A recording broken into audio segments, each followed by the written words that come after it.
time. An extra defensive back on the field here for 3rd and goal. From the gun, Whitaker. This is caught.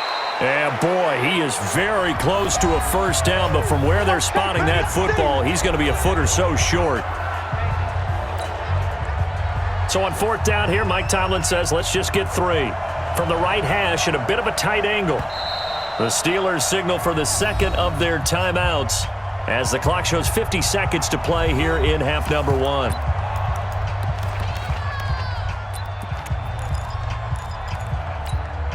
The offense is going to stay out there. We'll see what the play call is. They need to find the right one here on 4th and goal.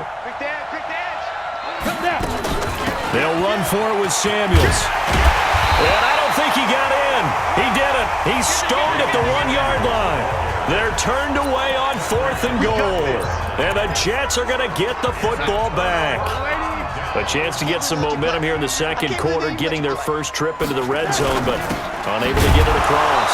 And if I'm the head coach, sure, you feel some disappointment, maybe a little bit of deflation there because you didn't get it in, but I'm going straight to rah-rah mode. All right, guys, we didn't get it this time. It's only the second quarter. We'll be back. Let's get it later on. I want to keep this team up. I don't want them to feel like they've let everyone down. Positive. Got to be positive in this situation. It's too early to think that you don't have a chance to win this game. And he'll just keep 2 hands on the football as he'll be taken down after a short pickup.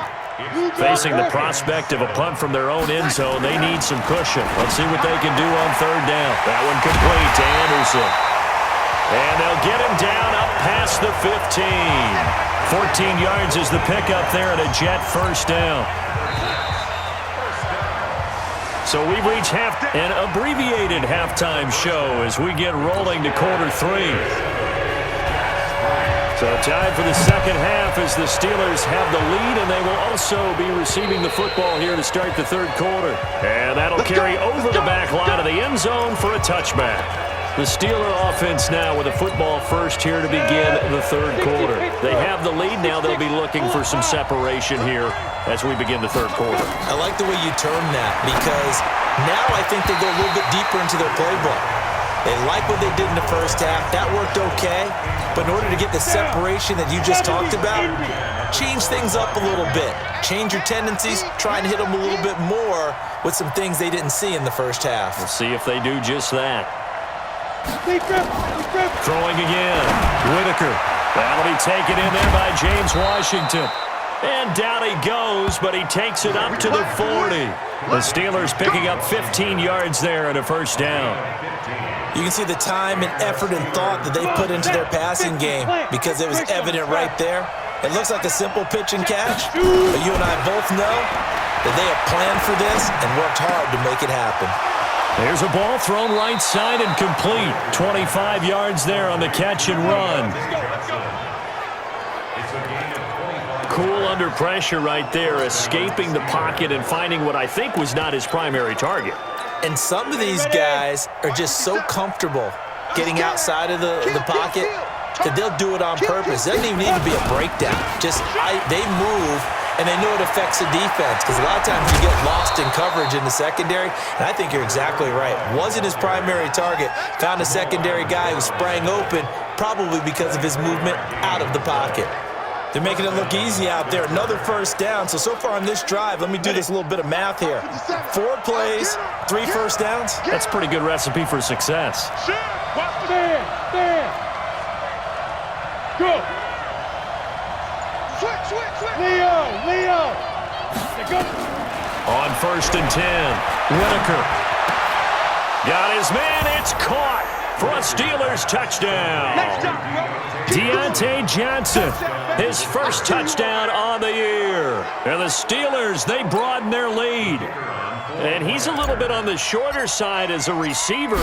Maybe sometimes for the defense, tough to find the little guys, right? Yeah, sometimes they get lost in the traffic, but usually what it means is that rather than just winning with height or even speed, they use their quickness to find a way to get open. Well, tall, short, wide, skinny, whatever, there it results in a touchdown. The kickoff unit is out on the field, and they will send this one away. This will be fielded at the 6. And he's up across the 25 and down at the 28-yard line. So here's the Jets offense now as they get ready for their first possession of the second half. And their halftime hole now even deeper, and they need a big drive here just to answer the first touchdown of the second half scored against them. They were down at the half.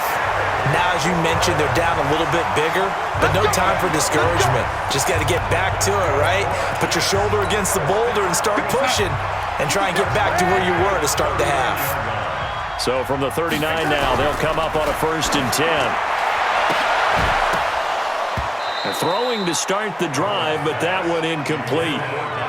We saw this a lot in the first half, and it continues. These receivers just not able to get much separation. So that means they have to win the 50-50 balls. They've got to go up with the defender and find a way to start coming down with them. And this time, contact and another incomplete pass. On 2nd down, it's Bell.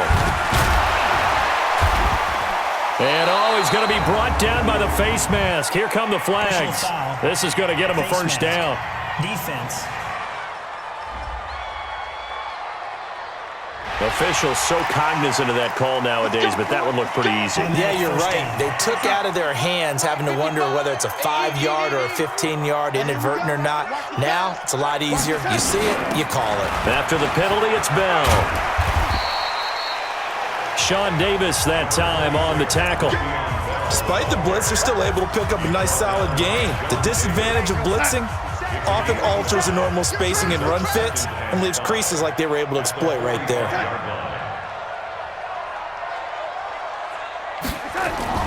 From the 45 on 2nd down, Darnold. That's complete to his receiver, McLaurin. That throw good for only a couple. It brings up 3rd down. This offense in desperate need of a conversion as they come up on 3rd down. Darnold from the gun. And he's going to be sacked. They sack him back right at the midfield stripe. Terrell Edmonds comes flying in from safety for the sack. How about that? One of the so-called little guys putting the pressure on. That was the strong safety. When I was in college, we often called that a lightning blitz. Here's the Jets punter now, as he should be able to pin him back deep here with his first punt. And he gets this away, and look at this. This is a good one. And this will depend on the spot as it sails out of bounds, and they'll say it sailed out at the 10-yard line. The field position game, such an overlooked facet, Charles, of an NFL game, but this offense, they're going to be pinned back. What an ideal punt. An ideal punt, and it leads to that term complementary football. Because them doing that puts their defense in a great spot, doesn't it? Gives them a chance. If they want to be aggressive, try and maybe get a safety out of this whole thing, it puts them in that position. Going to give this time to the tailback. And this will leave them a yard short. Nice pickup of 9 yards on 1st down. First play of the drive, let's give credit all around. Excellent blocking, but the guy carrying the ball, he was the finisher. A really nice run. 2nd and 1. And seeing nowhere to throw, he chucks this one away from harm. Incomplete. Now it's 3rd down. They tried the throw on 2nd down, unsuccessful. Now it's 3rd and 1. This is Benny Snell Jr., the great nephew of the 1960s Jets running back Matt Snell. And he's able to pick up the first before he's taken down at the 27. It's an 8-yard pickup and leads to a new set of downs. 50, Mike, 50, 65, 55, 65.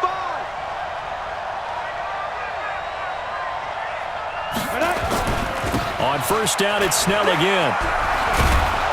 This will be stopped about 2 yards shy of the marker. 8-yard gain, 2nd and 2. They're trying to show that they can run the ball, protect this lead. Give it to the backs, play a little bit of keep away, don't you think? And that's probably a good philosophy at this point. Going to make that defense stand up and stop them. Off the play fake. Whitaker. Johnson's got it complete. And he'll be out of bounds after getting this one across the 40.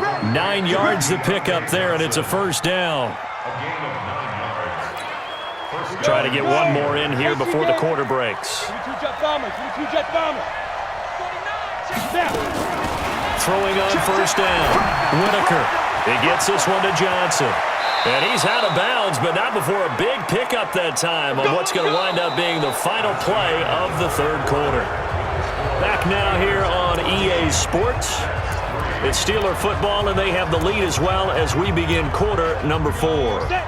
This quarterback now perfect since the second half started. 7 of 7. It's 1st and 10. Operating from the gun. Whitaker. He'll find Smith-Schuster. That's complete. And they'll wind up getting this one all the way down inside the 20. Chewing up big yardage. Another nice gain there. This one goes for 20. Another nice pickup through the air, and I think a lot of people might expect him to run the ball in this situation, Brandon, but with this lead, they're electing to throw the football. Swings, slants, quick outs, things that they consider safe. And effective running here. He'll take it down inside the 10. It's a 7-yard carry to set them up with a 2nd and 3. Starting to become a tough spot for this defense. You're down, 4th quarter, looking a little fatigued maybe on that side of the ball. Partner, we've seen this before, haven't we? Because every coach we've ever talked to says body language is important. And now you're seeing guys with their hands on their hips, they're bent over, hands on their knees. And the offensive guys are just saying, let's just keep running it at him. We've got him now. And he is met quickly in the backfield. Down he goes, folded like a lawn chair. Brandon, it's clearly a running situation when you're up in the 4th quarter. They're going to have to stack the box and make it difficult for them to move the ball. Made it very difficult right there. Now they need to repeat that effort. Yeah, bring 7, 8, 9, whatever it's going to take to slow them down. Well, a 3rd down throw, but it misses the target, incomplete.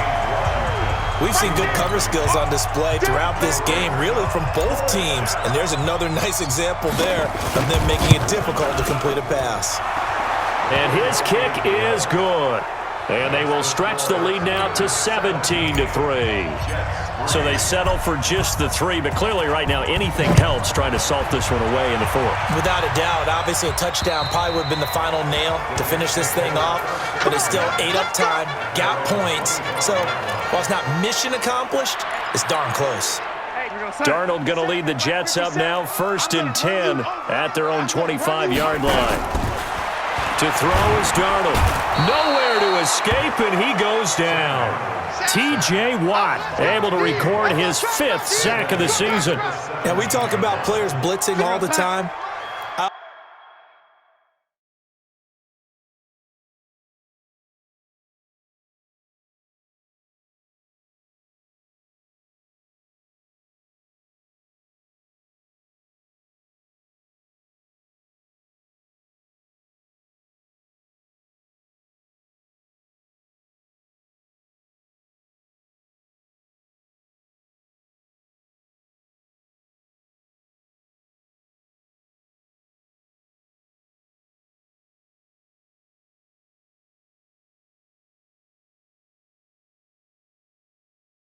Often laugh and sometimes call it just straight-ahead pursuit. What a running start right back to the backfield for him. Yeah, he really didn't give anybody a chance to get up there and stop it. He rifles one that's intercepted. Picked off near the 29. And his guys will take over at the 25-yard line. Partner, we always talk about possessions being at a premium in these games, and now in this situation, throwing an interception here when you have to claw your way back in, that one's going to hurt, and in a big way. On first down, Whitaker. He's going to let it go deep for the end zone. That is caught. It's Juju for the Steeler touchdown. Juju Smith-Schuster, his 2nd touchdown on the season. And the Steelers capitalize on the short field as they take it in for 6. They were still throwing with a comfortable lead here late, and now that lead even more comfortable. And your first thought is there bad blood that went into this one ahead of time, that maybe they're seeking some revenge or they just don't like them? But the other thing that always hits me is, are they worried about playoff positioning, right? Are they worried about, do you need enough points in case there's a